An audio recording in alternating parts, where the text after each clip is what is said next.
A man covered in blood walked into a hospital and saluted a nurse, and every doctor in that room went completely silent. Captain Cole Hunter had survived 3 tours. He had been shot at, bombed, and left for dead in places most people can't even find on a map. But nothing must have prepared him for what happened inside that hospital room. And honestly, nothing prepared the doctors either. This is the story of a nurse nobody believed in, a soldier who refused to give up, and a moment that changed an entire hospital floor forever. Stay with me because the ending of this one hits different. The trauma department of Houston City Hospital was always busy. Not busy like a coffee shop on a Monday morning, busy like controlled chaos. Stretchers flying down hallways, monitors beeping, doctors barking orders at each other. If you were new here, you kept your head down and you did not make mistakes. Sarah Callahan was new, 26 years old, fresh out of nursing school. First real shift on the trauma floor. She had the kind of quiet confidence that people mistake for weakness. She didn't talk too loud. She didn't push herself forward. She just worked. Clean, careful, focused. But in a place like that, if you don't announce yourself, people will walk right over you. And that's exactly what happened. Dr. Marcus Webb was the kind of surgeon who had been doing this for 20 years and wanted everyone to know it. Sharp, fast, respected, and completely impossible to work with if you were a junior staff member. He had a habit of testing new nurses in front of everyone, asking questions designed to embarrass, not educate. On Sarah's first day, he did it twice. The second time, he did it in front of 4 other doctors and 3 patients. She got the answer right. He walked away without saying a word. The other nurses warned her, "Don't let it get to you." He does it to everyone. But Sarah wasn't angry. She was watching, learning. She noticed everything. Which patients were getting worse, which medications were being adjusted, which doctors made decisions fast without checking twice. She kept notes. She asked questions on her breaks. She stayed late, not because she was told to, but because she wanted to understand. But none of that mattered to the people around her. To them, she was still just the new girl. 3 weeks into her placement, Captain Cole Hunter was brought in. He had been in a training accident. The kind that doesn't make the news but leaves a man barely alive. His left arm was bandaged tight against his chest, fingers already going pale from poor circulation. His pulse was weak. He'd lost significant blood. The scans came back fast and the conclusion was bad. Severe disruption of blood. Flow to the arm. Doctors estimated he had a few hours before permanent damage set in. Maybe less. Dr. Webb took lead. The plan was straightforward. Surgery to restore circulation. Standard procedure for a trauma surgeon of his experience. The team moved fast. Sarah was assigned to prep the room and monitor Cole's vitals while the surgeons reviewed the imaging.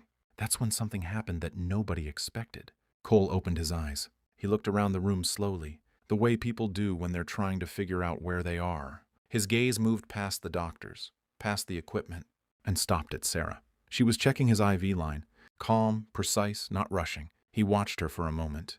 Then he spoke. His voice was rough, barely above a whisper. "You. What's your read on this?" The room got a little quieter. Sarah looked up. "Your radial pulse is very weak and the capillary refill in your fingers is over 4 seconds. The blood flow is seriously compromised. They need to move quickly." Cole held her eyes for a second. Then he nodded. "She stays in the room." Dr. Webb didn't even look up from the scans. "We'll have who we need in the room." Cole's jaw tightened. "I said she stays." There was a pause. Not a long one, but long enough for everyone to feel it. Webb turned around slowly. "Captain, we have a full team." "I'm not asking." Cole's voice was quiet, but there was something behind it that made people stop. This was a man who had given orders in places where getting it wrong meant people died. "She stays in that room or I walk out of this bed right now." The doctors exchanged looks. A wounded man threatening to leave before a critical surgery. It was almost unheard of. A couple of the junior staff looked at Sarah like she had somehow caused this. She hadn't moved. She was still calm. Webb made the call. Sarah stayed. What happened in that surgery is the part that people still talk about. 40 minutes in, Cole's blood pressure dropped, fast and without much warning. The kind of drop that makes the whole room shift into a different gear. Webb called for an adjustment in medication. It was the standard move. Most surgeons would have done the same thing. Sarah spoke up, quietly but clearly. His chart shows a reaction to that class of medication. It's flagged from his military medical records. Webb stopped. She had read the full file, not just the trauma notes. The full military medical history that had come through with Cole's transfer, paperwork. Nobody else had gotten to it yet. It was the kind of detail that gets missed when everything is moving fast. Webb changed course. The surgery continued. Cole's pressure stabilized. An hour and 40 minutes later, the procedure was done. Blood flow restored. Arm saved. Cole Hunter was going to walk out of that hospital in one piece. When he woke up in recovery, the first thing he did was ask for Sarah. She came in, checked his vitals, made a note on his chart. He watched her work for a moment. "You knew," he said. She looked up. "I read your file." No one else did. She didn't answer that. She didn't have to. Cole looked at the ceiling for a second, then back at her.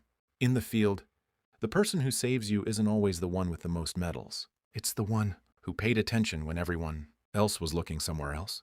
He paused. "Thank you." That should have been the end of the story. But it wasn't. Cole Hunter wasn't just any patient. He was a decorated Navy SEAL captain with 17 years of service. And when he was discharged, he wrote a letter, not to the hospital board, not to the surgical team, to the head of nursing. He described exactly what had happened in that room. He described the moment the medication error was caught. He described Sarah by name. The letter was passed around. The hospital reviewed the case. Dr. Webb, for the first time in a very long time, said something in a staff meeting that surprised everyone. He said she had done her job better than most people with twice the experience. Sarah didn't ask for a promotion. She didn't make a speech. She just kept showing up, same as always. But something had shifted. The junior nurses watched her differently. The new staff asked her questions. Even the doctors who had ignored her started to notice when she flagged something.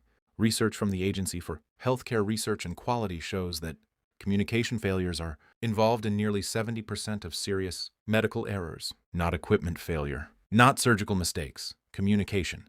The person who speaks up at the right moment, with the right information, is sometimes the most important person in the room, regardless of their rank or how long they've been there. Cole Hunter knew that. He'd seen it his whole career. The person who pays attention, who prepares, who stays calm when everything is moving fast. That person matters. It doesn't matter what their title is. Sarah Callahan didn't change the culture of that hospital overnight. Real life doesn't work that way. But she made one surgeon stop and reconsider. She saved one soldier's arm. She reminded one room full of doctors that the quietest person in the room is sometimes the one who sees the most. The soldiers who come back from war carry something most people will never understand. They have a radar for people who are genuinely capable, because in the field, picking wrong can cost you everything. Cole Hunter walked into that hospital broken and bleeding, and in the middle of all that chaos, he spotted the one person in the room who was truly ready. He was right. Watch the next video on your screen right now. You won't want to miss it.